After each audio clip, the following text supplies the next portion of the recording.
capítulo 1 del audiolibro Ontología del lenguaje de Rafael Echeverría. Este libro pertenece a Yaven, mi mujer. Prólogo. El búho de Minerva, libro anterior a este, desarrolla como tema el pensamiento filosófico occidental y moderno, desde la ruptura con la cosmovisión medieval que se realizara con la emergencia del pensamiento científico y la filosofía de Descartes hasta nuestros días. El búho se planteaba dos objetivos centrales.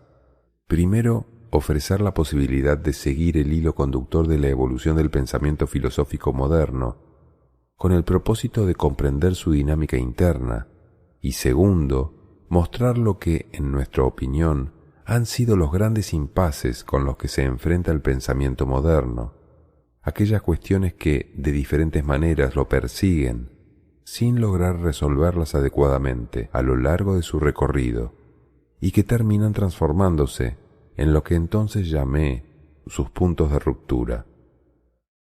Sosteníamos en el búho que el mundo occidental ha entrado en una profunda crisis que cuestiona los presupuestos básicos desde los cuales le conferíamos sentido a la vida y construíamos nuestra identidad. Señalábamos entonces la necesidad de avanzar hacia la superación de tales presupuestos y de abrirnos a una comprensión diferente del fenómeno humano. Sostenemos que contamos con las bases necesarias para articular esta nueva concepción. Ellas están dadas por las contribuciones de filósofos tales como Nietzsche, Wittgenstein, Heidegger, entre otros. Pero no es sólo desde esta filosofía que este cuestionamiento se ha llevado a cabo. Desde el campo de las ciencias y particularmente desde aquellas que incorporan una mirada sistémica, también se han desafiado nuestros antiguos presupuestos. En este último terreno destacamos la importante contribución del biólogo Humberto Maturana, piedra angular de la interpretación que ofrecemos en este texto.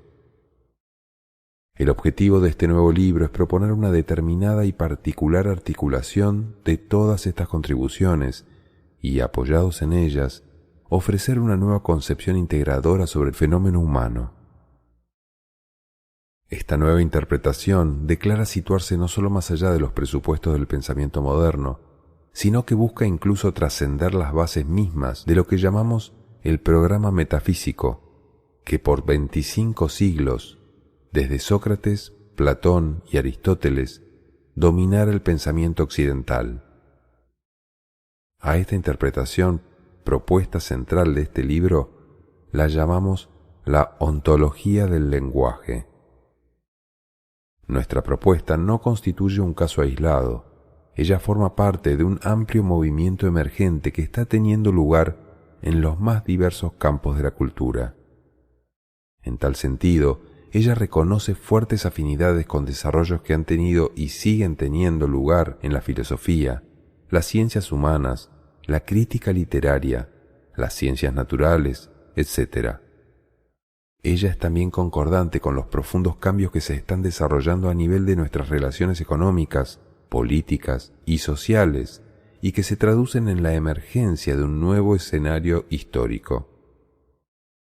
Pero es quizás en el terreno de la tecnología y, particularmente, de las nuevas tecnologías de comunicación, donde vemos los desafíos más importantes que nos obligan a repensar lo que significa ser humano. Cada etapa histórica se interroga sobre el sentido de lo humano y ofrece determinadas respuestas e interpretaciones. Como se planteara en el búho, cada nueva interpretación sobre el fenómeno humano se plasma de una u otra forma en determinadas modalidades de sentido común. Aquel núcleo de supuestos que constituyen lo que nos parece obvio, aquel lugar donde nuestro preguntar se detiene, se sustenta en lo que aquí denominamos una particular ontología. Esto es, una matriz interpretativa sobre el significado del fenómeno humano. Pues bien, sostenemos que por 25 siglos nuestras interpretaciones sobre el sentido de lo humano se han desarrollado dentro de los parámetros establecidos por el pensamiento metafísico que naciera en la Grecia antigua. los diferentes cambios en nuestras interpretaciones y las consiguientes modificaciones de nuestro sentido común que se han registrado durante este largo período han acontecido al interior de determinados presupuestos que hoy en día exigen ser puestos en tela de juicio. La ontología del lenguaje representa un esfuerzo por ofrecer una nueva interpretación de lo que significa ser humano, interpretación que reivindica situarse fuera de los parámetros del programa metafísico que ha servido de base durante largo tiempo a la forma como observamos la vida. En tal sentido, se trata no solo de una propuesta posmoderna, sino también posmetafísica. Y de todas las diferentes influencias de las que esta propuesta se nutre, que son muchas, las más importantes, como resultará evidente de la lectura del texto, son sin duda las de Nietzsche y Maturana. Ellos representan el eje fundamental desde el cual orientamos nuestra mirada. Dos pensadores muy diferentes, provenientes de campos muy distintos, filósofo el primero, biólogo el segundo, separados en su producción intelectual por un siglo, pero obsesionados ambos por entender mejor el fenómeno de la vida humana. Ambos, por lo demás, con propuestas no siempre fáciles de comprender en sus implicancias, no aptas para oídos metafísicos. Desde el punto de vista de mi historia personal, debo reconocer la gran influencia que ha tenido en lo que hoy propongo mi encuentro con Fernando Flores. Conocí a Flores en la década de los 60 cuando ambos participábamos en el movimiento de reforma universitario que, como estudiantes, habíamos desencadenado en la Universidad Católica. A mediados de los años 80, mientras trabajaba en una investigación sobre el concepto de trabajo, un amigo común me sugirió que examinara algunos ensayos de Flores en los que éste relacionaba trabajo y lenguaje. Ello resultó ser una experiencia muy estimulante, pues me permitía vislumbrar un enfoque diferente y poderoso para abordar múltiples fenómenos sociales. Flores desarrollaba un planteamiento en que articulaba contribuciones tan diversas como las de Heidegger, Searle y Maturana, de lo que resultaban conexiones que personalmente nunca había visto establecidas anteriormente. Percibí en sus ideas una importante y original contribución. Esta experiencia me condujo a los Estados Unidos, donde trabajé por más de 2 años en una de las compañías de Flores. Esto resultó ser una experiencia de aprendizaje decisiva y ella se manifiesta de manera importante en lo que pienso actualmente como, asimismo, en muchas temáticas desarrolladas en este libro. El lector encontrará en muchas ideas que provienen del pensamiento de Fernando Flores o inspiradas en materias que fueran producidas en esta época por él y algunas de su empresa. Por este aprendizaje e influencia estoy muy agradecido con Flores. Deseo también manifestar mi agradecimiento a Fernando Flores y a su compañía Business Design Associates, propietarios de los derechos de autor de trabajos de los cuales se basan varias secciones de este libro, por permitirme gentilmente hacer uso de ellos. Lamento no haber hecho este reconocimiento en forma explícita en las primeras ediciones de esta obra. La inquietud principal de ontología del lenguaje se sitúa en el ámbito de la ética. Se trata, en rigor, de un libro sobre la ética de la convivencia humana. Con ello apuntamos en 2 direcciones diferentes. En primer lugar, ello nos remite a la gran temática del sentido de la vida, la que consideramos el desafío fundamental de nuestro tiempo. En segundo lugar, nos dirige hacia los problemas que guardan relación con la construcción de nuevas modalidades de convivencia en un mundo globalizado que nos impide una mirada al otro muy distinta de aquella a la que estábamos acostumbrados. El tema de la convivencia social me conduce a otro tema que me parece también necesario abordar. Mi formación formal fue en la disciplina de la sociología. A pesar de lo anterior, no puedo dejar de reconocer que nunca me he sentido un sociólogo tradicional, un practicante del oficio sociológico, tal como se le concibe al interior de la disciplina. Desde muy temprano, en rigor desde mi período temprano de formación en la universidad, siempre procuré establecer puentes entre la sociología y la filosofía. Mi impresión, sin embargo, es que en uno de esos cruces, hace ya algunos años, me quedé al otro lado, en la ribera de la filosofía. Desde entonces no he retornado a la sociología. De alguna forma, por lo tanto, me concibo como un sociólogo en exilio, alguien que, sin ser un filósofo por formación formal, desde hace ya algún tiempo ha fijado su residencia en los territorios de la filosofía. A este respecto, quiero anticipar algo que menciono en el capítulo final de este libro. Mi juicio es que la sociología no ha reconocido todavía un aspecto fundamental del fenómeno social. Quiero resumirlo en la siguiente tesis. Lo social, para los seres humanos, se constituye en el lenguaje. Todo fenómeno social es siempre un fenómeno lingüístico. Mientras los sociólogos no reconozcan lo anterior, pienso que el poder de sus interpretaciones y de su quehacer será inevitablemente limitado. Espero que este libro sirva para mostrar por qué sostengo lo anterior. Quisiera, antes de terminar este prólogo, agradecer a algunas personas que han hecho posible la elaboración y publicación de este libro. En primer lugar, debo agradecer a todos quienes han sido mis alumnos de los cursos Mastering of the Art of Professional Coaching, ofrecido en los Estados Unidos desde hace ya algunos años, y del curso El Arte del Coaching Profesional, versión en español del primero, ofrecido a alumnos de América Latina y España. Siempre he insistido que el trabajo que he realizado con los alumnos de estos dos cursos ha sido mi principal laboratorio y una fuente permanente de preguntas e indagaciones. No hay libro que hubiera podido reemplazar esta experiencia. Mis alumnos han sido un estímulo constante para expandir, profundizar y revisar muchas de mis posiciones. Son incontables los casos en los que una pregunta hecha en una de nuestras conferencias me llevó a visitar lugares antes inimaginables. También son muchas las oportunidades en las que un alumno me mostró algo de lo que no me había percatado. Este libro se ha alimentado profusamente de situaciones de este tipo.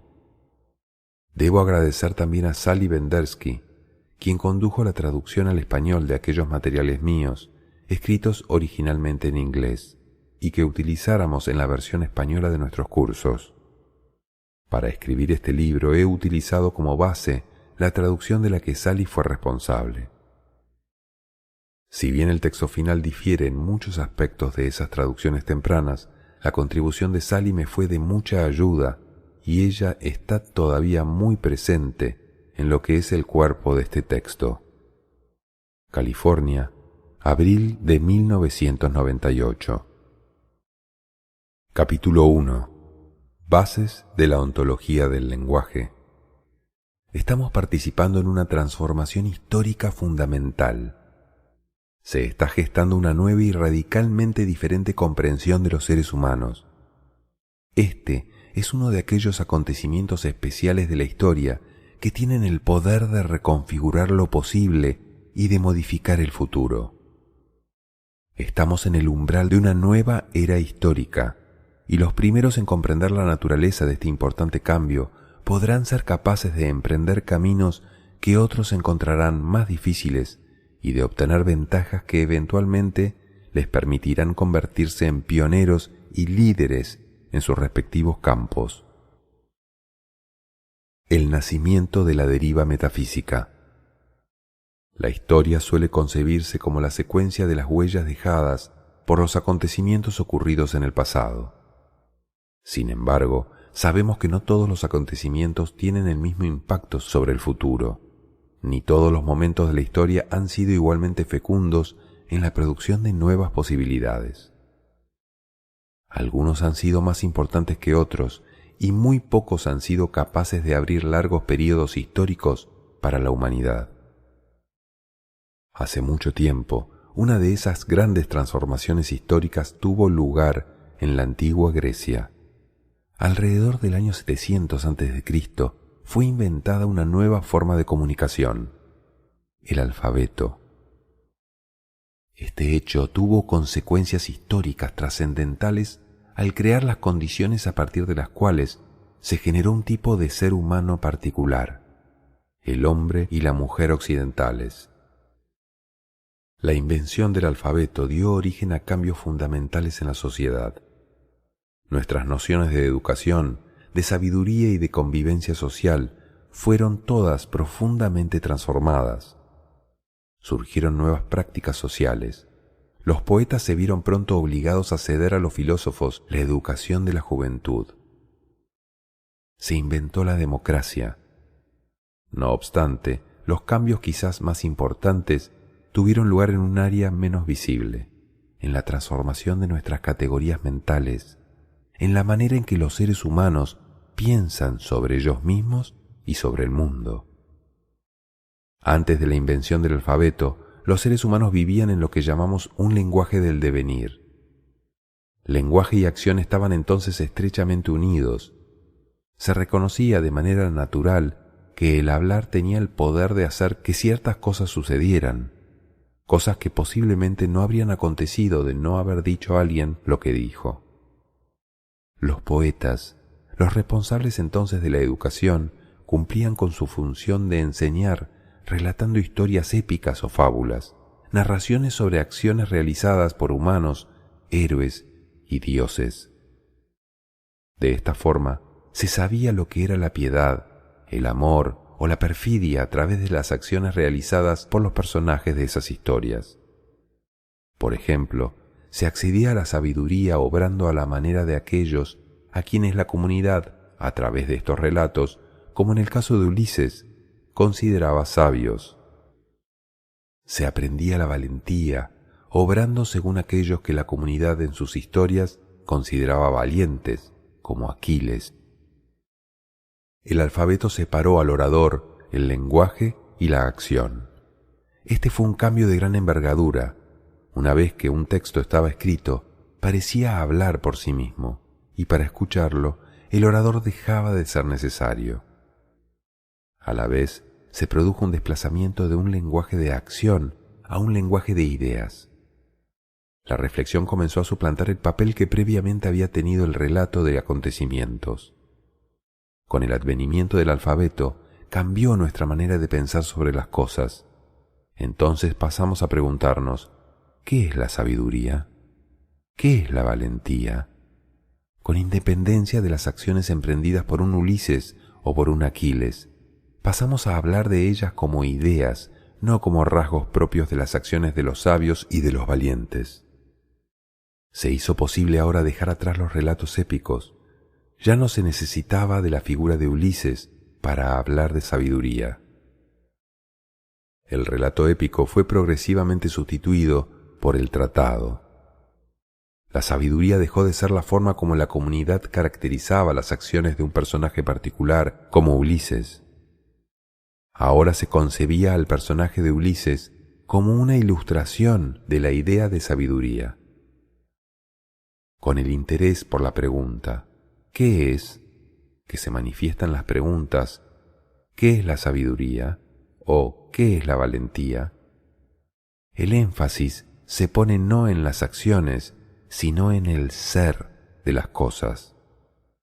Con ello se abandona el lenguaje del devenir, del pasado, y se transita hacia una nueva forma de lenguaje, el lenguaje del ser. Esta fue una transformación fundamental y un gran logro histórico. Sobre la base de este nuevo lenguaje del ser se desataron las fuerzas de la reflexión, las fuerzas del pensamiento racional. Se inventó la filosofía y más adelante el pensamiento científico.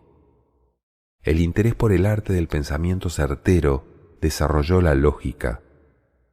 Los principios lógicos nos mostraron la senda del pensamiento válido, la forma de trasladarnos de una idea a otra para alcanzar lo verdadero y esquivar lo falso. Nació así la racionalidad, marca de fábrica del pensamiento occidental. Muy pronto, el poder del pensamiento se hizo evidente. Nos permitió transformar el mundo y destruir a nuestros enemigos. Nos dio la ilusión de que estábamos dominando la naturaleza. Fue como si, habiendo comido del árbol del conocimiento, nos sintiéramos como dioses. Cegados por nuestro éxito, hicimos de un tipo de acción, el pensar, la reina de todas las acciones y la separamos de todas las demás, consideradas inferiores. La distinción entre la teoría y la práctica estaba consumada. El pensamiento era, dijimos, único y no podía ser comparado con ninguna otra cosa. Las acciones cotidianas eran tratadas de manera subordinada, particularmente cuando no eran conducidas por el pensamiento. Llegamos incluso a olvidar que el pensamiento mismo es una acción. Uno de los aspectos más importantes de esta revolución histórica fue el hecho de que también cambiamos nuestra comprensión de nosotros mismos, nuestra comprensión de los seres humanos. Un ser humano, postulamos, es un ente racional. La razón, sostuvimos, es lo que nos hace humanos, diferentes de las otras especies. Si queremos conocer a un ser humano, debemos empezar por conocer su mente, el lugar donde se asienta el pensamiento. Ese es el lugar donde reside el alma, lo que nos hace ser como somos. Poseídos por este nuevo lenguaje del ser, comenzamos a preguntarnos por el ser de todo, incluido nosotros. Desde el momento en que nos alejamos de la perspectiva del devenir y separamos el lenguaje de la acción, cada vez que nos preguntábamos ¿qué es la sabiduría? O ¿qué es un ser humano?, buscábamos respuestas que nos dijeran lo que era inmutable, lo que era incambiable, cualquiera fuese el objeto de nuestras preguntas.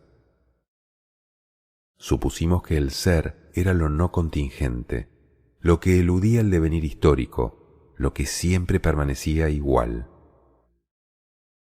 Cuando encauzamos esta pregunta sobre el ser hacia nosotros mismos, puesto que habíamos supuesto que nuestra alma era una y la misma durante nuestras vidas, también supusimos que nuestro ser era el lado oculto de nosotros mismos y que no cambiaba. Supusimos que todos éramos dueños de un alma inmutable desde el momento de nuestro nacimiento. Pocos desafíos podrían rivalizar con el que está inscrito en los muros del templo de Apolo en Delfos. Conócete a ti mismo. Desde el instante en que asumimos que éramos de una manera dada e inmutable, lo mejor que podíamos hacer para vivir una vida mejor era empezar a saber cómo éramos, a conocer nuestro ser. Confiados en nuestro éxito, supusimos que la razón no tenía límites, que podíamos empezar a conocerlo todo y a dominar completamente nuestro entorno natural y nuestras relaciones con los demás a través de la razón. Era solo un asunto de tiempo. El progreso lineal del pensamiento racional, por sí mismo una expresión del predominio de la línea en el lenguaje escrito, se convirtió en nuestra medida para adoptar, conforme fue pasando el tiempo, una comprensión lineal del tiempo mismo. No tardamos mucho en suponer que podíamos explicar cualquier cosa. La razón era la clave para asir el ser de las cosas. Asumimos que las cosas son lo que son, de acuerdo a su ser.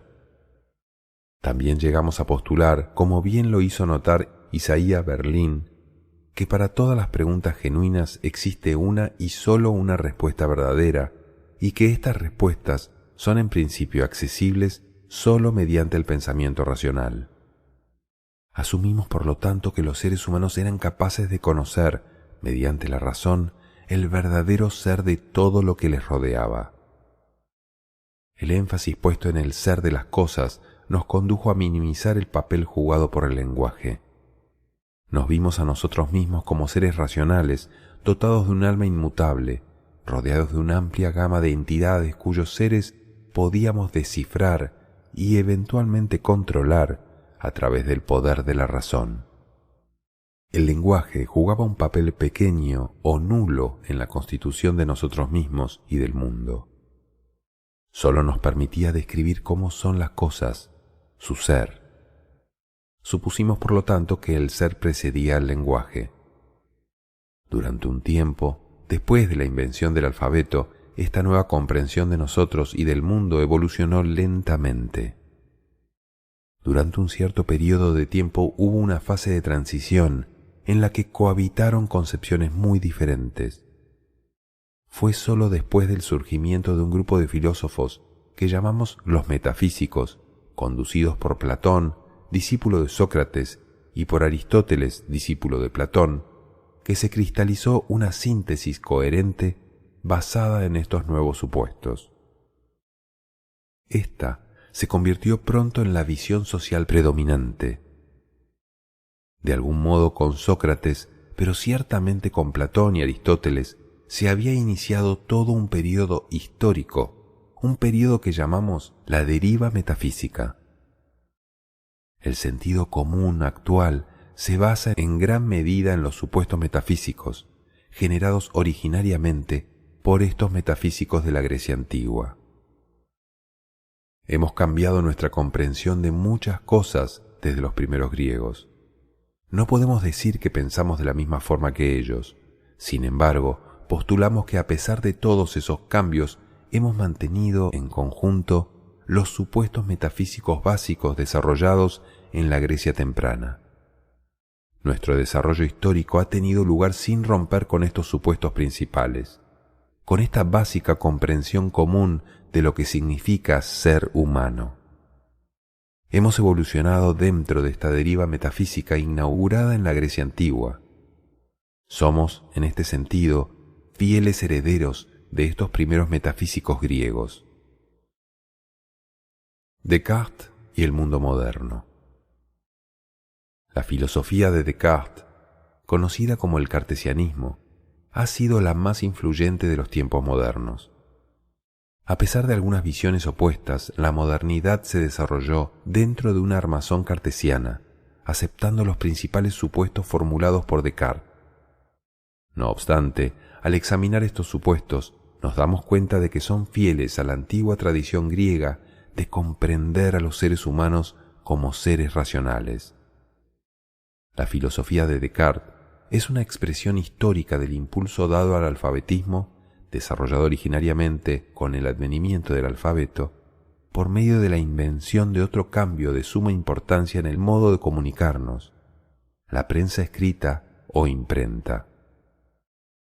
Con la prensa escrita, la separación inicial entre el orador, el lenguaje y la acción que había producido la invención del alfabeto se profundiza y extiende a todos los niveles de la sociedad.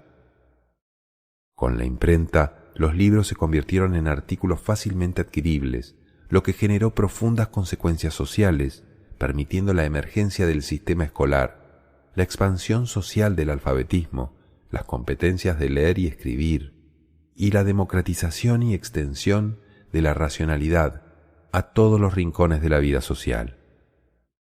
En un plano diferente, la invención de la imprenta permite el desarrollo de la esfera de privacidad e intimidad individual y la expansión del amor romántico. En la filosofía de Descartes, el pensamiento es nuevamente la base para entender a los seres humanos. El pensamiento siempre adquiere precedencia. El pensamiento, postula Descartes, nos convierte en el tipo de ser que somos. Es porque pensamos, dice Descartes, que podemos concluir que existimos. Yo pienso, nos dice, luego existo. El pensamiento es la base del ser. La razón es lo que nos hace humanos. Postulamos que desarrollos importantes, muchos de los cuales han tenido lugar en las últimas décadas, están llevando la deriva metafísica a su término. Está emergiendo una comprensión radicalmente nueva de los seres humanos. Llamamos a esta nueva comprensión de los seres humanos la ontología del lenguaje. Un nuevo panorama histórico. Estamos enfrentando nuevamente una revolución de la importancia capital en la forma de comunicarnos con los demás. Hace mucho tiempo, en la Grecia antigua, debido a la invención del alfabeto, surgió un nuevo modo de comunicación basado en la capacidad de leer y escribir. Algo similar ha ocurrido en las últimas décadas. Hemos estado enfrentando una transformación de la mayor importancia en nuestro modo de comunicación, como resultado de importantes innovaciones tecnológicas y de la emergencia del lenguaje electrónico. La irrupción del lenguaje electrónico comprende un proceso que contiene una profusión de medios de comunicación que incluye a los antiguos telégrafo y gramófono, el teléfono, el télex, la radio, la televisión, el cine, el aparato de video y el VCR, la fotocopiadora y el fax, junto con las innovaciones en el hardware y en el software de las computadoras. Hoy en día observamos cómo estos distintos medios de comunicación confluyen y se integran unos con otros en distintas configuraciones de multimedia. Como resultado del lenguaje electrónico, el mundo ha cambiado, convirtiéndose en la aldea global de la que habló Marshall McLuhan hace ya más de 30 años. La distancia, que siempre fue un factor relevante en la forma en que los seres humanos organizaban sus vidas, es cada vez más irrelevante. Este nuevo lenguaje ya ha cambiado y seguirá cambiando la forma en la que convivimos. Por otra parte, ha vanado la forma en que ocurre el cambio en la vida humana. Hoy en día el cambio se ha convertido en un aspecto permanente de la vida. Nada permanece igual por demasiado tiempo. De hecho, la predominancia del ser está siendo nuevamente, y bajo circunstancias muy diferentes, sustituida por la del devenir. Estas nuevas condiciones históricas están llevando al observador metafísico, que hemos sido por tanto tiempo, hasta sus mismos límites. La metafísica se aproxima a su agotamiento histórico. Como ocurrió en la antigua Grecia, este cambio en la forma de comunicarnos con el demás, basado esta vez en la emergencia del lenguaje electrónico, está también afectando profundamente nuestra forma de pensar sobre nosotros y sobre el mundo. La fortaleza metafísica también ha sido sacudida por dentro, a través de la emergencia de nuevas concepciones, nuevos pensamientos, nuevas teorías. Han ocurrido importantes desarrollos conceptuales en campos tan diversos como la filosofía, las ciencias biológicas, la lingüística y las llamadas ciencias humanas. De un modo u otro, estos desarrollos desafían los viejos postulados que constituyen el núcleo del programa metafísico. En el campo de la filosofía, consideramos que existen 3 desarrollos mayores que desafían el programa metafísico. El primero, y quizás el más importante, es la filosofía de Friedrich Nietzsche. Nietzsche nos ha entregado la más fuerte crítica a la comprensión del alma humana. Fue el primer filósofo en situarse fuera del marco metafísico y en cuestionar seriamente sus supuestos básicos. El segundo es la fenomenología existencial de Martin Heidegger y su crítica a los supuestos del cartesianismo, según los cuales los seres humanos son primariamente seres racionales.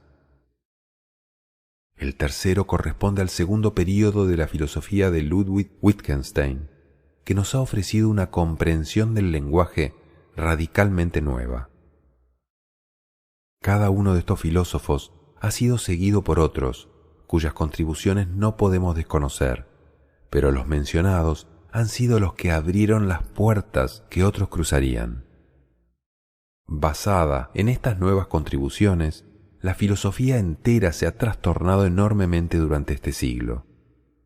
Este proceso ha sido llamado el giro lingüístico, pues el lenguaje pareciera haber tomado el lugar de privilegio que, por siglos, ocupara la razón.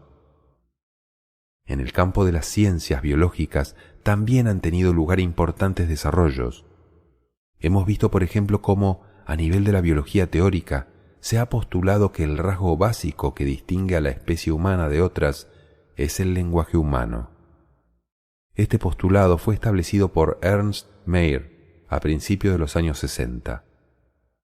Sin embargo, es por sobre todo en el área que ha evolucionado desde el pensamiento sistémico donde la relación entre los seres humanos y el lenguaje ha sido explorada aún más profundamente. En este dominio cabe destacar la valiosa contribución del biólogo chileno Humberto Maturana. Finalmente, cabe mencionar también los importantes logros en el campo de la psicología sistémica, la antropología, la sociología y la lingüística.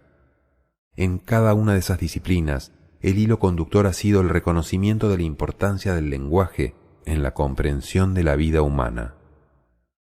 La ontología del lenguaje intenta reunir todos estos desarrollos diferentes y a menudo aparentemente contradictorios, en una unidad y una síntesis coherentes.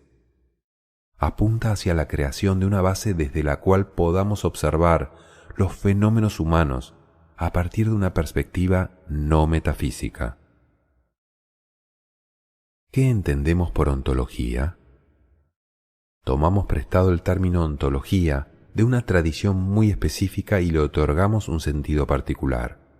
Es muy importante que comprendamos esto para evitar usar el término en un sentido metafísico. Para los antiguos griegos que acuñaron el término ontología, esta significaba nuestra comprensión general del ser en tanto tal. La ontología griega estaba, en consecuencia, enmarcada dentro del programa metafísico. Por lo tanto, si tomamos el término ontología en su antiguo sentido clásico, nos encontramos atrapados en la antigua metafísica de la que precisamente queremos alejarnos y con la cual procuramos romper. Nuestro uso del término ontología arranca en el doble sentido de que emana y se aparta de la tradición inaugurada por el filósofo alemán Martin Heidegger. Para Heidegger, la ontología se relaciona con su investigación acerca de lo que llamaba el Dasein, que podemos sintetizar con el modo particular de ser como somos los seres humanos. En este sentido, la ontología hace referencia a nuestra comprensión genérica, nuestra interpretación de lo que significa ser humano. Cuando decimos de algo que es ontológico, hacemos referencia a nuestra interpretación de las dimensiones constituyentes que todos compartimos en tantos seres humanos y que nos confiere una particular forma de ser. En este sentido, la ontología, nuestra comprensión de lo que significa ser humano, no implica necesariamente la adopción de una perspectiva metafísica. Podemos tener una ontología metafísica, como la tuvieron los metafísicos griegos, pero podemos también generar ontologías no metafísicas, como lo reivindica la ontología del lenguaje. Permítasenos establecer un postulado inicial en relación con lo que llamamos ontología. Sostenemos que, hagamos lo que hagamos, digamos lo que digamos, siempre se revela en ello una cierta comprensión de lo que es posible para los seres humanos y, por lo tanto, una ontología subyacente. Cada vez que sostenemos algo, sea esto lo que sea, lo dicho descansa en supuestos sobre lo que es posible para los seres humanos, aunque se trate meramente del supuesto de que, como seres humanos que somos, nos es posible sostener aquello que estamos diciendo. Tomemos un ejemplo. Cuando decimos la manzana es roja, estamos suponiendo que, como el ser humano que somos, podemos determinar de qué color es la manzana.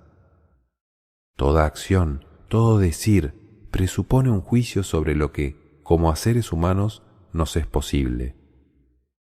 Por lo tanto, cada vez que actuamos, cada vez que decimos algo, no solo se manifiesta el objeto sobre el cual actuamos o aquello a lo que nos referimos al hablar, se manifiesta también una determinada interpretación de lo que significa ser humano y por lo tanto una ontología en el sentido que le conferimos al término. Si se acepta lo anterior, se deduce que cualquier postulado que hagamos sobre el ser en general o sobre otros seres distintos de los seres humanos, como está involucrado en el sentido clásico del término ontología, está basado, a fin de cuentas, en una comprensión subyacente del ser que formula ese postulado.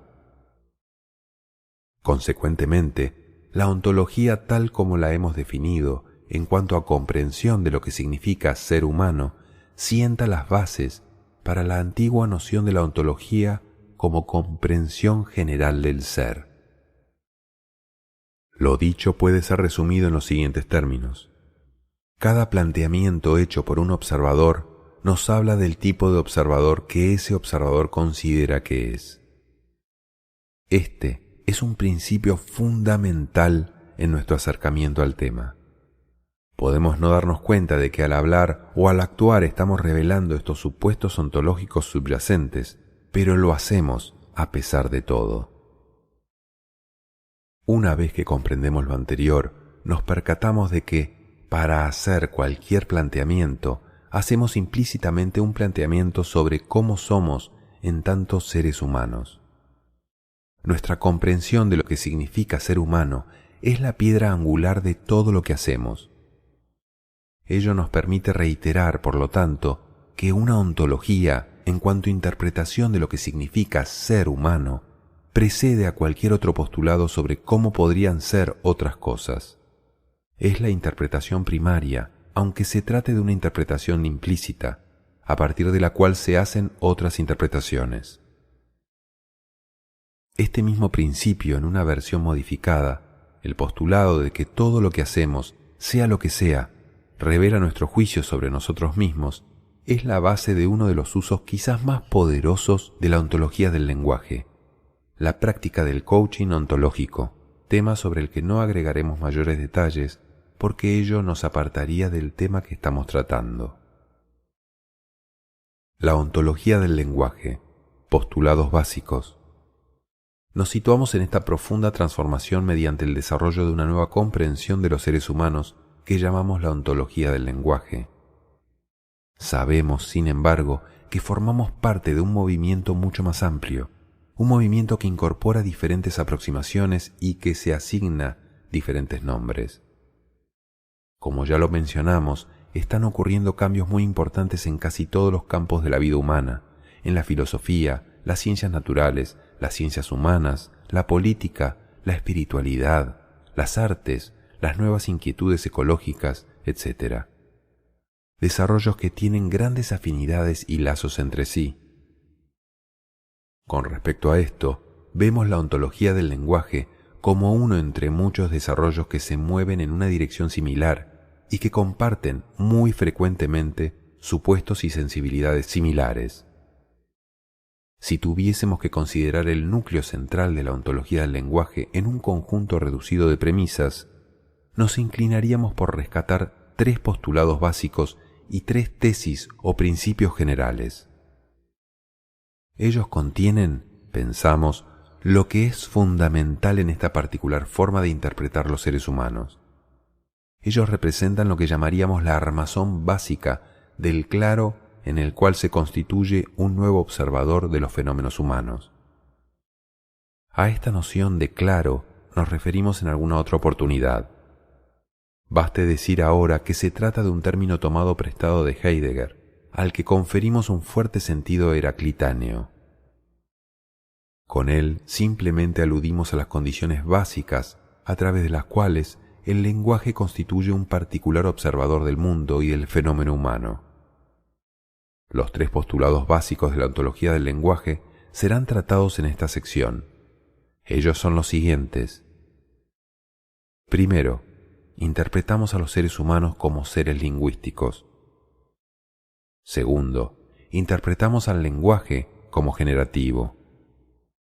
Tercero, interpretamos que los seres humanos se crean a sí mismos en el lenguaje y a través de él. Examinemos a continuación cada uno de estos postulados con mayor detalle. Primer postulado. Interpretamos a los seres humanos como seres lingüísticos. El primero y más importante de estos postulados hace referencia a los seres humanos. Postula que el lenguaje es, por sobre todo, lo que hace de los seres humanos el tipo particular de seres que son. Los seres humanos, planteamos, son seres lingüísticos, seres que viven en el lenguaje. El lenguaje, postulamos, es la clave para comprender los fenómenos humanos. Es importante evitar una interpretación reduccionista de este postulado, que restrinja la complejidad de los fenómenos humanos al lenguaje y que, por lo tanto, prescinda de otras dimensiones no lingüísticas de la existencia humana. Tenemos claro que los seres humanos no son solo seres lingüísticos y que, por lo tanto, el lenguaje no agota la multidimensionalidad del fenómeno humano. Es más, sostenemos que la existencia humana reconoce 3 dominios primarios, pudiéndose derivar cualquier otro dominio de fenómenos humanos de estos 3. Sin entrar a desarrollar este tema en esta ocasión, es importante identificar estos 3 dominios primarios. Ellos son el dominio del cuerpo, el dominio de la emocionalidad y el dominio del lenguaje. Cada uno de estos dominios abarca fenómenos diferentes que no permiten su reducción a otro, sin sacrificar con ello la especificidad de los fenómenos a que cada uno da lugar. La autonomía de estos tres dominios primarios no impide estrechas relaciones de coherencia entre ellos. Ello implica que los fenómenos que tienen lugar, por ejemplo, en el dominio emocional, emociones, son coherentes con los que podremos detectar a nivel del cuerpo, posturas, y del lenguaje, lo que se dice o se escucha. Estas relaciones de coherencia habilitan la posibilidad de efectuar reconstrucciones de los fenómenos propios de cada dominio a través de cualquiera de los otros dos. Si reconocemos tres dominios primarios, de los cuales el lenguaje es solo uno, ¿por qué entonces postulamos la prioridad del lenguaje? ¿Por qué sostenemos que lo que nos hace ser como somos en cuanto seres humanos es el lenguaje? Por tanto, es precisamente a través del lenguaje que conferimos sentido a nuestra existencia, y es también desde el lenguaje que nos es posible reconocer la importancia de dominios existenciales no lingüísticos. Incluso cuando apuntamos a los dominios del cuerpo y la emocionalidad, los dos dominios primarios no lingüísticos, no podemos hacerlo sino desde el lenguaje. La forma de conferir sentido, toda forma de comprensión o de entendimiento, pertenece al dominio del lenguaje. No hay un lugar fuera del lenguaje desde el cual podamos observar nuestra existencia. Es precisamente a través del mecanismo de la reconstrucción lingüística mencionada arriba como logramos acceso a los fenómenos no lingüísticos. La experiencia humana, lo que para los seres humanos representa la experiencia de existencia, se realiza desde el lenguaje. El lenguaje representa para los seres humanos, en el decir de Nietzsche, una prisión de la cual no pueden escapar, o en el decir de Heidegger, la morada de su ser. Los seres humanos habitan en el lenguaje. Segundo postulado, interpretamos al lenguaje como generativo. Las consecuencias del postulado anterior, en el sentido de que somos seres lingüísticos, solo pueden ser plenamente extraídas en la medida en que seamos capaces de modificar radicalmente nuestra concepción tradicional del lenguaje. Las consecuencias del postulado anterior, en el sentido de que somos seres lingüísticos, solo pueden ser plenamente extraídas en la medida en que seamos capaces de modificar radicalmente nuestra concepción tradicional del lenguaje. Por siglos hemos considerado al lenguaje como un instrumento que nos permite describir lo que percibimos, el mundo exterior, o expresar lo que pensamos o sentimos, nuestro mundo interior. Esta concepción hacía del lenguaje una capacidad fundamentalmente pasiva o descriptiva. El lenguaje, se suponía, nos permitía hablar sobre las cosas. La realidad, se asumía, antecedía al lenguaje, y éste se limitaba a dar cuenta de ella. En alguna parte hemos llamado a esta una concepción contable del lenguaje. Nuestro segundo postulado se hace cargo precisamente de cuestionar la concepción tradicional del lenguaje. Apoyado en los avances registrados durante las últimas décadas en el campo de la filosofía del lenguaje, este postulado reconoce que el lenguaje no solo nos permite hablar sobre las cosas, el lenguaje hace que sucedan cosas. Este segundo postulado abandona la noción que reduce el lenguaje a un papel pasivo o descriptivo. Sostiene que el lenguaje es generativo. El lenguaje, por lo tanto, no solo nos permite describir la realidad, el lenguaje crea realidades. La realidad no siempre precede al lenguaje, este también precede a la realidad. El lenguaje, postulamos, genera ser. Tendremos oportunidad de volver sobre este punto. Es importante advertir, sin embargo, que no estamos diciendo que todo lo que existe solo existe en el lenguaje. No estamos negando la existencia de una así llamada realidad externa, independiente del lenguaje. Pero de tal realidad externa en cuanto externa e independiente del lenguaje, no podemos hablar. Todo de lo que hablamos se encuentra, por definición, dentro del dominio del lenguaje. ¿Cómo podríamos hablar sobre lo que es externo a nosotros sin negar con ello esta misma externalidad? Tal como lo hemos sostenido anteriormente, la forma en que una realidad externa, cuya existencia, insistimos, no podemos negar, existe para nosotros, sigue siendo lingüística. Una vez que algo se convierte en parte de nuestras vidas, una vez que la realidad externa existe para nosotros, dejó de ser externa, y la forma en que existe para nosotros es en el lenguaje. Por lo tanto, repitamos, no estamos diciendo que el lenguaje genera todo lo que existe. Esto haría del silencio y la nada lo mismo, y obviamente no lo son. No podemos sostener que aquello de lo que no hablamos no existe. Al postular que el lenguaje es generativo, estamos sosteniendo que el lenguaje es acción. Tal como lo afirmáramos anteriormente, sostenemos que a través del lenguaje no solo hablamos de las cosas, sino que alteramos el curso espontáneo de los acontecimientos.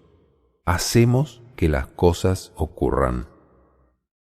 Por ejemplo, al proponerle algo a alguien o al decirle sí, no o basta a alguien, intervenimos en el curso de los acontecimientos. Basta pensar en las infinitas oportunidades en las que una persona, un grupo, un país cambiaron de dirección y alteraron su historia porque alguien dijo lo que dijo.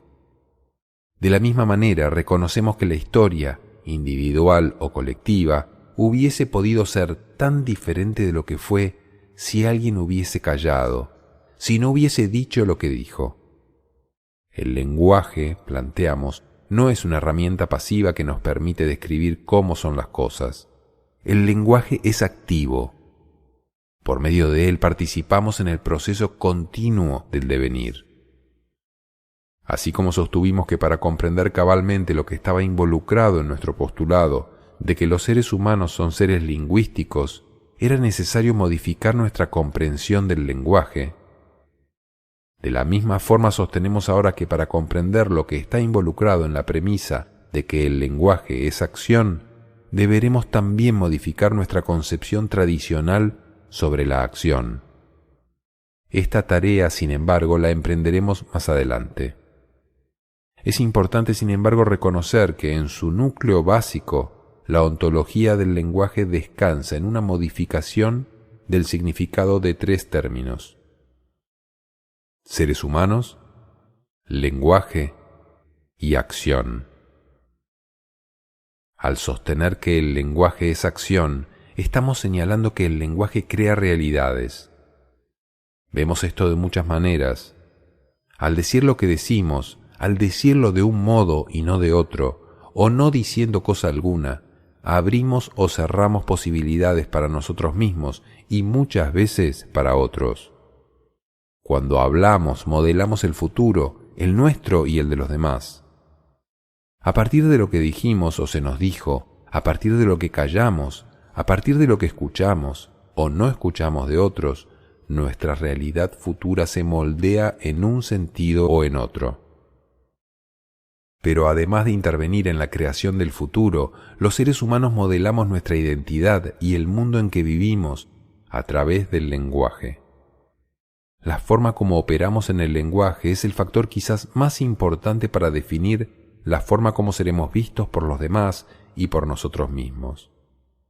Descubriremos pronto cómo la identidad personal, la nuestra y la de los demás, es un fenómeno estrictamente lingüístico, una construcción lingüística. Lo mismo sucede con el mundo en que vivimos. Poblado de entidades, relaciones, acciones y eventos, nuestro mundo se constituye en el lenguaje. Distintos mundos emergen según el tipo de distinciones lingüísticas que seamos capaces de realizar, la manera como las relacionemos entre sí y de acuerdo al tipo de juegos de lenguaje con los que operemos en él. Que seamos capaces de realizar la manera como las relacionemos entre sí y de acuerdo al tipo de juegos de lenguaje con los que operamos en él. El reconocimiento del postulado anterior nos lleva directamente al tercer postulado. Este se presenta como conclusión natural de lo dicho hasta ahora. Tercer postulado. Interpretamos que los seres humanos se crean a sí mismos en el lenguaje y a través de él. Una vez unidos estos primeros postulados, emerge una nueva comprensión de los seres humanos. Desde nuestra tradición se asume normalmente que cada individuo nace dotado de una particular forma de ser, que cada uno, en consecuencia, posee una manera de ser permanente, fija o inmutable, muchas veces llamada el alma. La vida, desde esta perspectiva, es un espacio en el cual esta forma de ser, de la que presumiblemente estaríamos dotados desde el nacimiento, se revela y despliega. La vida, por lo tanto, nos permite descubrir cómo somos realmente. La ontología del lenguaje asume una posición radicalmente diferente. Ella sostiene que la vida es, por el contrario, el espacio en el que los individuos se inventan a sí mismos. Como nos dice Nietzsche, en el ser humano, la criatura y el creador se unen. Sujetos a condicionamientos biológicos y naturales, históricos y sociales, los individuos nacen dotados de la posibilidad de participar activamente en el diseño de su propia forma de ser. El ser humano no es una forma de ser determinada ni permanente. Es un espacio de posibilidad hacia su propia creación. Y aquello que lo posibilita es precisamente la capacidad generativa del lenguaje. A partir de las bases de condicionamiento mencionadas, los individuos tienen la capacidad de crearse a sí mismos a través del lenguaje. Nadie es de una forma de ser determinada, dada e inmutable, que no permita infinitas modificaciones. Es una interpretación que nos permite conferirnos sentido como seres humanos de una manera poderosa. Sobre todo, esta interpretación nos permite ganar dominio sobre nuestras propias vidas, al jugar un papel activo en el diseño del tipo de ser en el que quisiéramos convertirnos.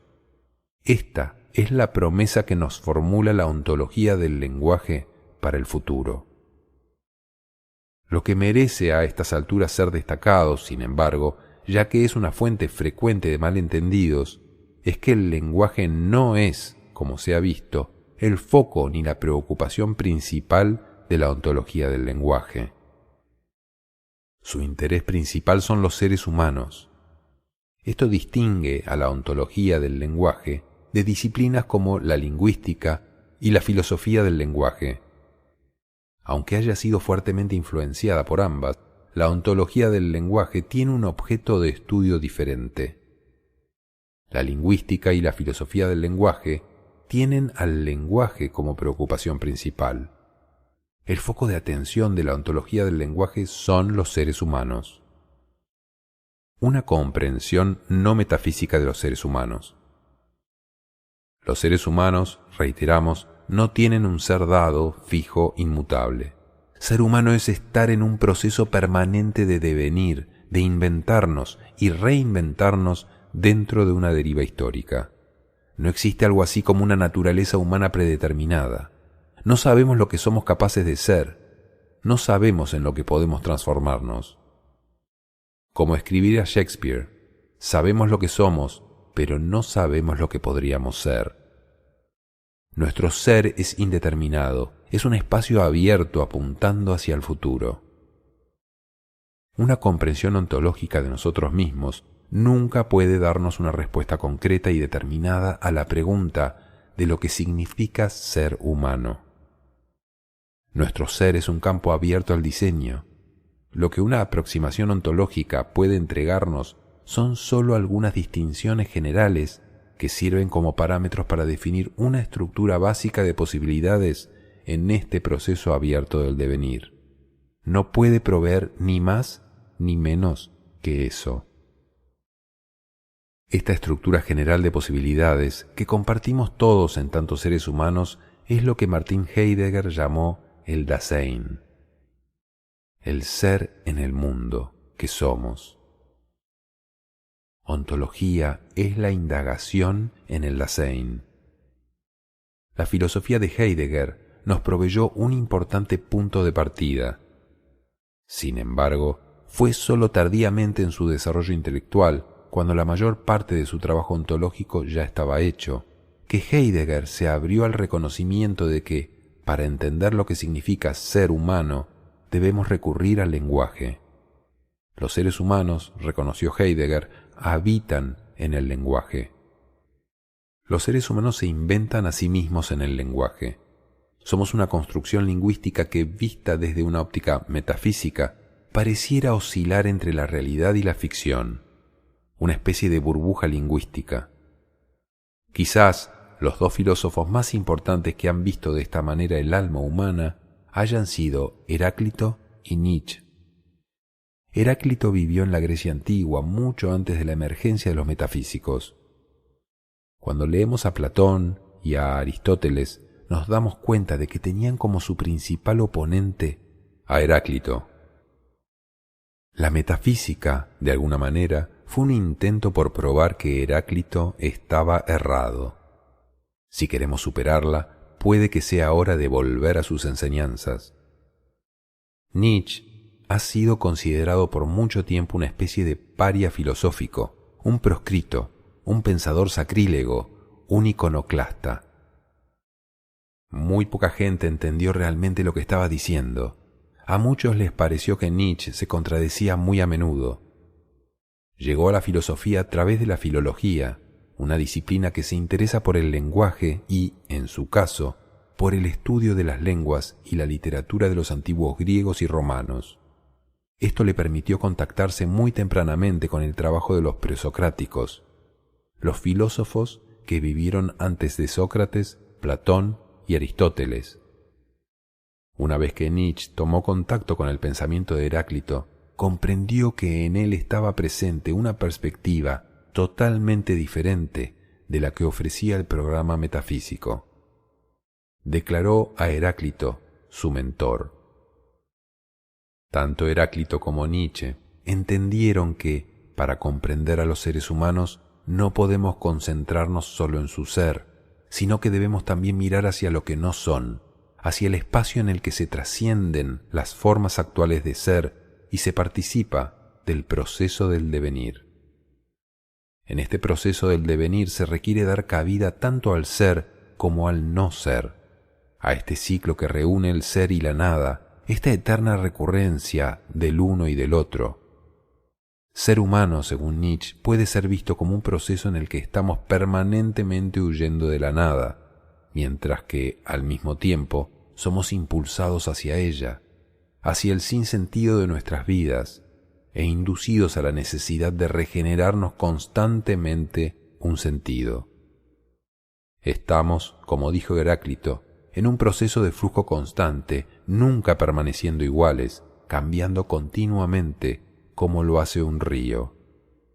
Y como un río no podemos comprender cómo somos si solo nos concentramos en nuestro lado del ser. Un río siempre envuelve esta tensión entre lo lleno y lo vacío, entre el ser y el no ser. Si solo nos fijamos en lo lleno, ya no tenemos un río, sino que un lago, un estanque o incluso un pantano. Si solo nos fijamos en lo vacío, también dejamos de tener un río. Tenemos ahora un canal seco, sin movimiento, sin vida propia. Ser, verdad y poder. El papel del observador. Es importante hacer un alcance sobre la forma utilizada para presentar nuestros tres postulados básicos. Teníamos dos maneras distintas de presentarlos. Podríamos haber dicho, por ejemplo, que nuestro primer postulado es que los seres humanos son seres lingüísticos. Hemos escogido, sin embargo, no hacerlo así. Si lo hubiéramos dicho de esa manera, habríamos asumido, sin decirlo, que los seres humanos podemos postular cómo son los seres humanos. Habríamos, por lo tanto, asumido que podemos dar cuenta y acceder al ser de las cosas, en este caso, los seres humanos.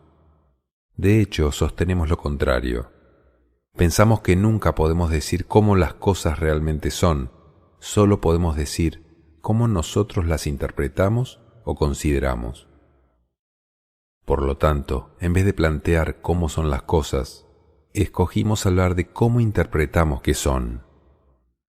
Es importante no olvidar, como siempre nos lo recuerda Maturana, que todo lo dicho siempre es dicho por alguien y, en lo posible, no esconder al orador tras la forma en que son dichas las cosas.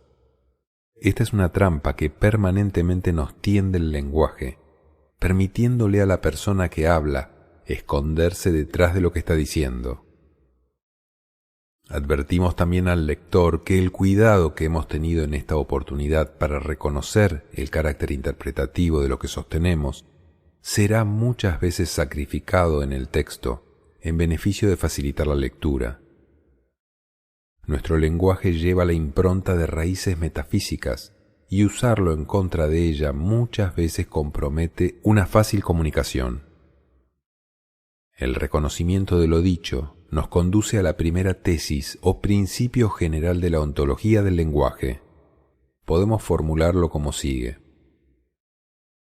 Primer principio.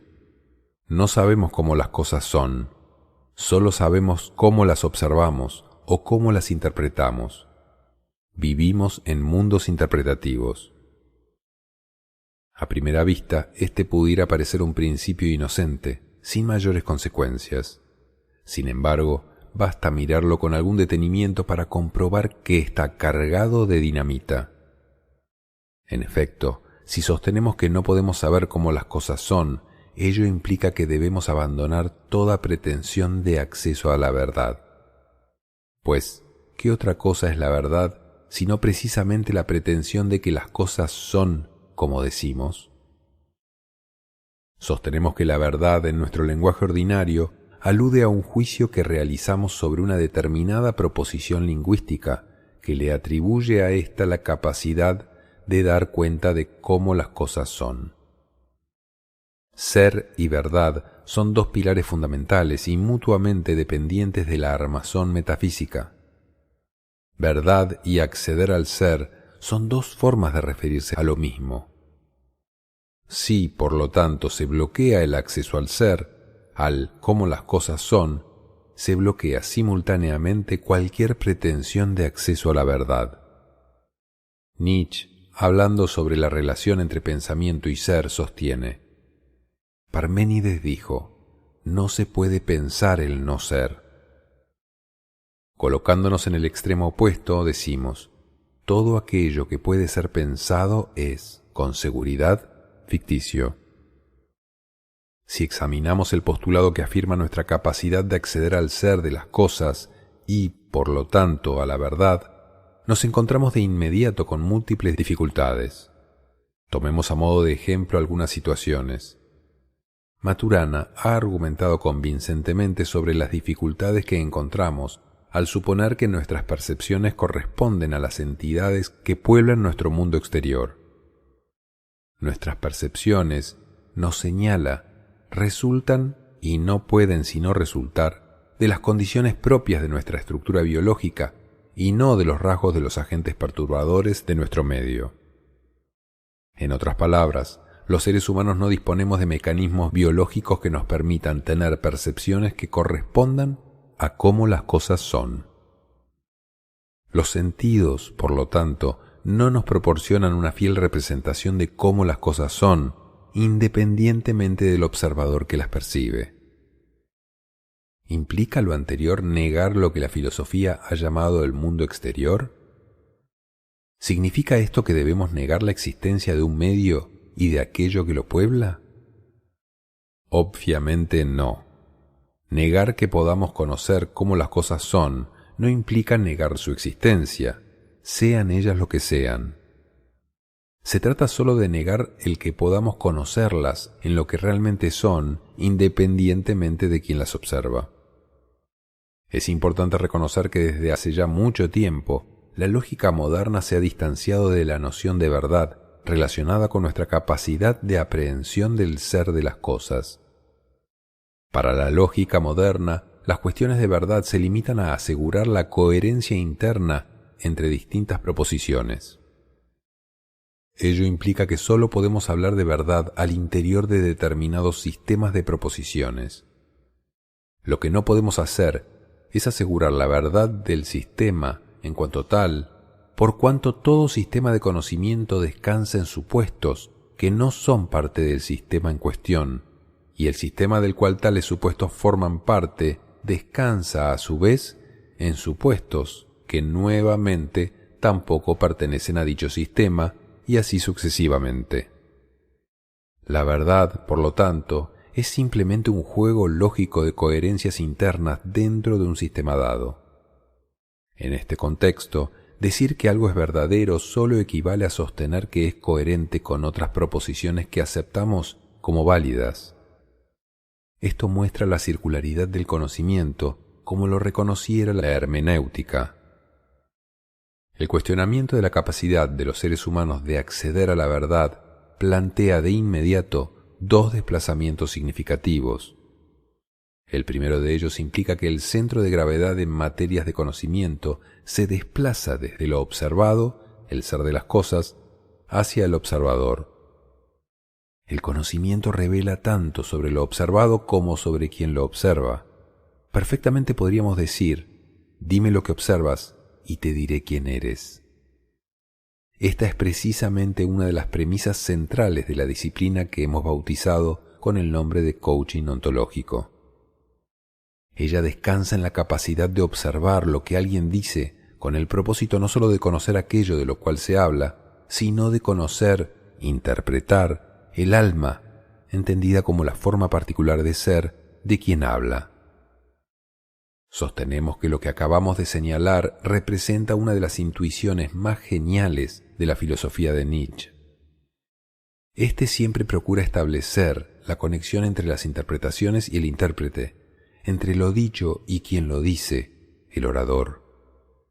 Nietzsche siempre busca el hilo de Ariadna que permite salir del laberinto del conocimiento, donde habita el minotauro de la verdad, hacia el espacio abierto de la vida. Y para comprender la vida, Nietzsche se ve obligado a reconocer el papel fundamental que en ésta juegan las emociones. Nietzsche ha sido el gran filósofo de la vida y del mundo emocional. No en vano se ha detenido a examinar las consecuencias que resultan del miedo de los seres humanos a la experiencia de la nada, el nihilismo, y el papel central que en nuestra historia, en nuestras interpretaciones y prácticas, le ha cabido al resentimiento. El segundo desplazamiento tiene que ver con los criterios de discernimiento entre interpretaciones contrapuestas, una vez que hemos cuestionado nuestra capacidad de acceder a la verdad. Un primer aspecto que reconocer en esta dirección es que si aceptamos el postulado según el cual no podemos saber cómo son las cosas, ello significa que no podemos sostener que esto mismo que postulamos pueda ser considerado como verdad. Ello equivaldría, obviamente, a comenzar contradiciendo y, por lo tanto, invalidando el propio postulado que estamos haciendo. Por desgracia, no hay recurso dialéctico que pueda resolvernos esta contradicción. Cabe entonces preguntarse: si no podemos sustentar que este postulado es verdadero, ¿qué sentido tiene hacerlo? Esta pregunta está estrechamente relacionada con otra. Si, como decimos, no podemos postular la verdad, ¿significa que todo lo que digamos o sustentemos da lo mismo? ¿Significa acaso que todo está igualmente permitido? ¿Significa que cualquier proposición, cualquier interpretación es equivalente a cualquier otra? En otras palabras, ¿es la verdad el único criterio de que disponemos para discernir entre proposiciones o interpretaciones diferentes? ¿Es la verdad el único juego disponible? O dicho incluso de otra forma, ¿cuál es el precio que debemos pagar si optamos por sacrificar el supuesto de que los seres humanos somos capaces de acceder a la verdad? ¿Qué perdemos? ¿Qué se gana? De hecho, aunque estas últimas puedan parecernos preguntas prosaicas o utilitarias, son aquellas con las que nos sentimos más cómodos. Ello porque sitúan el problema en el terreno mismo en que tales preguntas requieren, desde nuestra perspectiva, ser contestadas. El terreno de la pragmática. Sostenemos que al sacrificar el criterio de la verdad nos quedamos desprovistos de otros criterios de discernimiento para discriminar entre distintas interpretaciones. En una frase, no toda interpretación es igual a cualquier otra. Lo que permite discernir entre diferentes interpretaciones es el juicio que podamos efectuar sobre el poder de cada una de ellas. El tema del poder es uno de los grandes temas de la ontología del lenguaje, como también lo fuera de la filosofía de Nietzsche. Debemos advertir, sin embargo, que para entender adecuadamente la cuestión del poder será necesario efectuar algunos desarrollos que todavía no hemos realizado. Ello no obsta, sin embargo, para que podamos apuntar hacia aquello que está involucrado cuando hablamos de poder. El lenguaje, sostenemos, no es inocente. Toda proposición, toda interpretación abre y cierra determinadas posibilidades en la vida, habilita o inhibe determinados cursos de acción.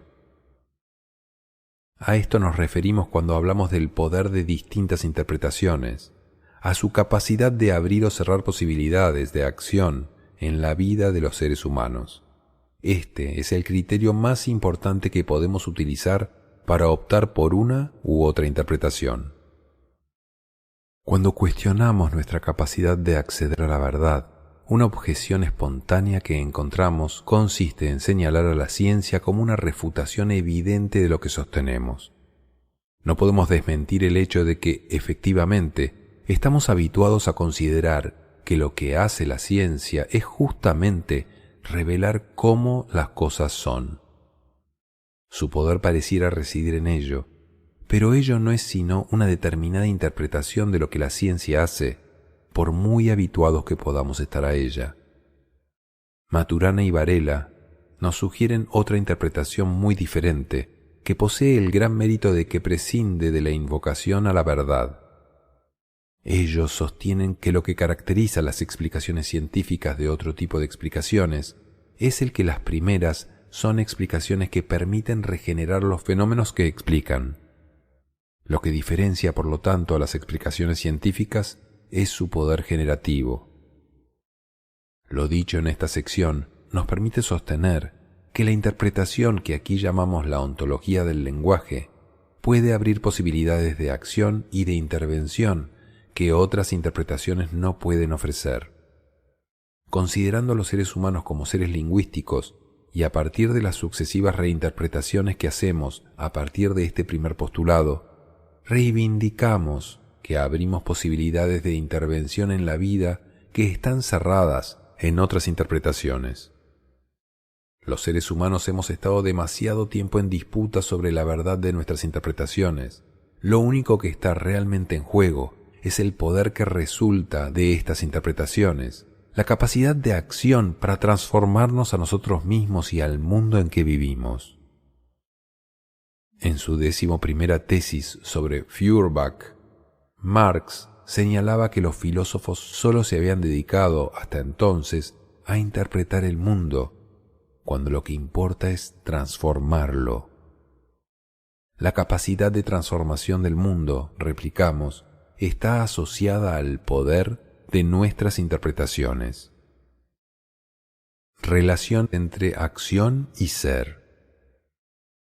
La tendencia humana a la búsqueda de sentido, a la que hemos hecho referencia anteriormente, se manifiesta en el lenguaje a través de la invención y adopción de historias sobre nosotros y el mundo.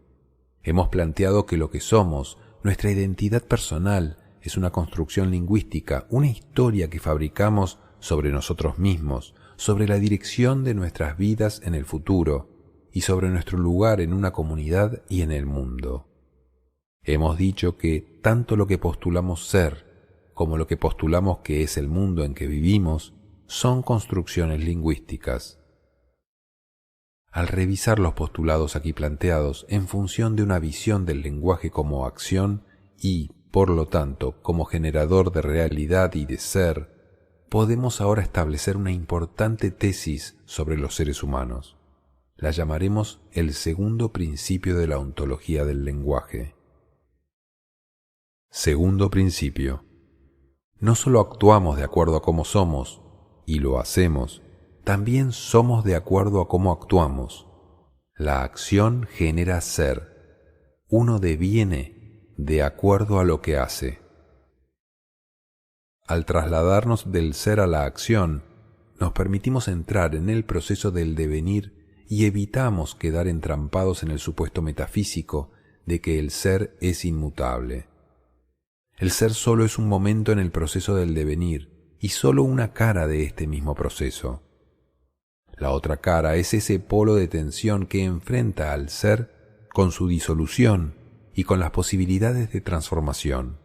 Es lo que llamaremos la nada. Sostenemos que no nos es posible deshacernos de la noción de ser y que una interpretación no metafísica sobre los seres humanos se ve obligada a vivir con esta noción y solo le cabe, para socavar su peso metafísico, habilitar un procedimiento para reconocer la precariedad de toda forma de ser y sus capacidades de disolución y de transformación. La noción de la nada permite precisamente crear ese procedimiento que coloca a la noción de ser en tensión y desde la cual emerge la prioridad del proceso del devenir.